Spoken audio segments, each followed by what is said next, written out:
Welcome to my YouTube channel. I hope आप लोग अच्छे होंगे। तो आज सुप्रीम कोर्ट ने एक बहुत बढ़िया जजमेंट दिया है कि right to walk on footpath, मतलब फुटपाथ पे भी चलना ये हमारा अधिकार है। मतलब ये जो गाड़ी वाले हैं, बाइक वाले का, ये लोग जो पेडिट्रियन है, मतलब पैदल चलने वाले, उनको कुछ समझते ही नहीं है। अपनी बाप की जागीर समझ लेते हैं रोड को और फुटपाथ को भी। तो सुप्रीम कोर्ट ने एक बहुत बढ़िया जजमेंट दिया है। इस बार भी सुप्रीम कोर्ट ने article 21 of the Indian constitution को एक्सपेंड किया है कि फुटपाथ पे चलना भी एक अधिकार है हर किसी का। सबकी बात कर रहा हूँ, यानी कि अब कोई भी फुटपाथ पे किसी को परेशान नहीं करेगा कि। और ये जो जजमेंट दिया है, इसके पीछे का रीज़न क्या है? कर्नाटका में एक पिता अपने बेटे को स्कूल लेके जा रहा था और एक पीछे से कार या बाइक कुछ आया और वो बेटे को मर गया ऑन स्पॉट।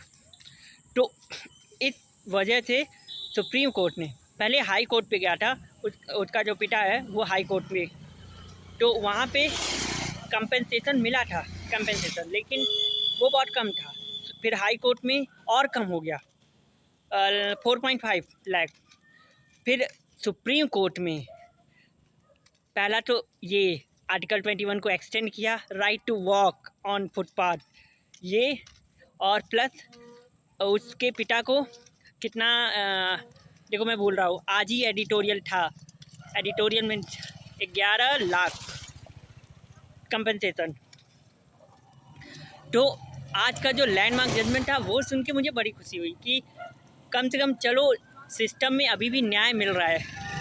मैंने कुछ दिन पहले जो गवर्नमेंट ऑफ इंडिया का जो वीडियो है उसमें बनाया था, तो मुझे लगा था कि सिस्टम फेल हो चुका है, करप्शन, लेकिन अभी भी अच्छाई है। अभी भी जजों के अंदर एक है कि हाँ हम ऐसे पद पे हैं कि हमें न्याय देना है, वो भी इंडिपेंडेंट होके, न्यूट्रल होके, किसी के साथ अन्याय नहीं होना चाहिए। यानी कि अभी भी सिस्टम के अंदर अच्छाई है, यानी कि ईमानदार लोग अभी भी हैं, ऑनेस्ट ऑफिसर, ऑनेस्ट जजेस।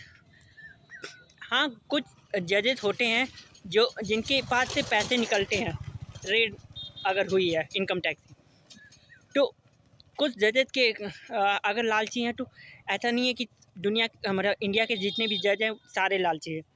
कुछ ईमानदार भी हैं जजेस को देखो ईमानदार होना ही चाहिए, क्योंकि वो एक ऐसे पद पे हैं कि उन्हें न्याय करना है, वो भी इंडिपेंडेंट होके, न्यूट्रल होके। प्लस ये उनकी ड्यूटी है, रिस्पॉन्सिबिलिटी है कि संविधान को भी प्रोटेक्ट करें, क्योंकि वो गार्डियन है। सुप्रीम कोर्ट संविधान की गार्डियन है, उसे प्रोटेक्ट करना, उसे इंटरप्रेट करना। तो आज का जो जजमेंट मैंने देखा एडिटोरियल में सुबह सुबह, मैं बता दूं, सुमित सर का, ऋषभ सर का, प्रीलिम बूस्टर और आसिम सर का द हिंदू एनालिसिस, तो इन तीनों लोगों का मैंने देखा और तीनों में भी वही, क्योंकि आज का जो जजमेंट आज थोड़ी न, आज तो सुबह में एडिटोरियल न्यूज़पेपर आया, डिजिटल एडिशन, ये जजमेंट कल का है। सुप्रीम कोर्ट ने right to walk on footpath, मतलब जो पैदल चलते हैं फुटपाथ पे, उनके लिए भी एक, उनका भी अपना अधिकार है। देखो क्या नाम है, स्ट्रीट वेंडर एक्ट, जो फुटपाथ पे स्ट्रीट वेंडर हैं उनके लिए एक कानून है, यानी कि उनका जो प्रोफेशन है उसे प्रोटेक्ट करने के लिए स्ट्रीट वेंडर एक्ट। लेकिन ये जो जजमेंट दिया, right to walk on footpath, इसका कोई कानून नहीं है कि ये जो पैदल चल रहे हैं, अगर कानून होता तो, क्योंकि हमारे देश में फुटपाथ की हालत बहुत ख़राब है। कोई फुटपाथ पे पार्किंग कर देता है, कार खड़ी कर देता है, तो प्रॉब्लम है। और कोई क्या कहते हैं, चाय की टपरी खोल लेते हैं, फिर वहाँ पे चाय पियो, वहीं पे बरका आप लोग जानते होंगे, तो बरका वहीं फेंक के कचरा करते हैं। तो चाय की टपरी और भी ठेला फुल्की वाला, तो इन सब क्यों लगा पा रहे हैं? क्योंकि इनके पास स्ट्रीट वेंडर एक्ट से का प्रोटेक्शन है, स्ट्रीट वेंडर एक्ट। तो वैसे ही ये जो पेडेस्ट्रियन यानी कि जो पैदल चलते हैं फुटपाथ पे, उनके लिए भी एक होना चाहिए प्रोटेक्शन। चलो, उनका अधिकार है, right to walk on footpath. तो यही है। तो ये सुन के तो मतलब ये जब मैंने एडिटोरियल में सुना तो मुझे बड़ी खुशी हुई कि हमारी जुडिशरी आज भी इंडिपेंडेंट है। और सिर्फ जुडिशरी ही क्यों, ये लोकतंत्र है, तो लोकतंत्र में सबसे बड़ा रोल किसका है? ECI का, इलेक्शन कमीशन ऑफ इंडिया। वो भी इंडिपेंडेंट होनी चाहिए, तभी फ्री एंड फेयर इलेक्शन होगा। और अभी सुनने में आ रहा है कि रीनीट भी लीक हो रहा है। अभी सुना है, कोई कंफर्म नहीं है कि रीनीट जो होने वाला था 22 तारीख को ना, तो वो भी सुनने में आ रहा है कि लीक हो गया है। अब क्या है क्या नहीं है, ये तो कंफर्म नहीं है।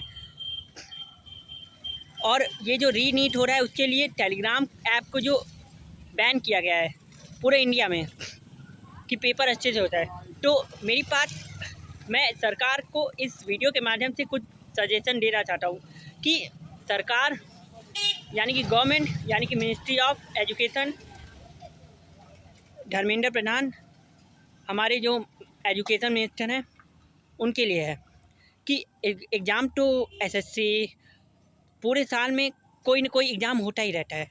SSC हो गया, GD हो गया, फिर दरोगा का एग्ज़ाम। तो एग्ज़ाम तो हमारे देश में होते रहेंगे। नीट का है, फिर CUET, फिर CBSE का, फिर UPSC का, तो एग्ज़ाम तो होते रहेंगे। तो ऐसे ही हर एग्ज़ाम के जब भी एग्ज़ाम होंगे तो आप कोई ना कोई ऐप को बैन करेंगे, जैसे टेलीग्राम को बैन किया है। और टेलीग्राम को बैन किया है तो क्या व्हाट्सअप, इंस्टाग्राम, इन सब से पेपर लीक नहीं होगा और कोई और माध्यम से लीक नहीं होगा? थोड़ा कॉमन सेंस यूज़ करो, ठीक है? आप थोड़ा अपने दिमाग का यूज़ करो कि पेपर लीक नहीं होगा क्या? कॉमन सेंस, थोड़ा कॉमन सेंस का यूज़ करो। एक एजुकेशन मिनिस्टर हो पूरे देश के, तो सोचो कि तुम ये जो टेलीग्राम को बैन करने का आइडिया है ये सही है कि नहीं। तो यही मुझे कहना था। तो ठीक है, थैंक यू, जय हिंद, जय भारत। और हाँ, सब्सक्राइब कर लीजिएगा ऐसी ही इम्पोर्टेंट वीडियो के लिए।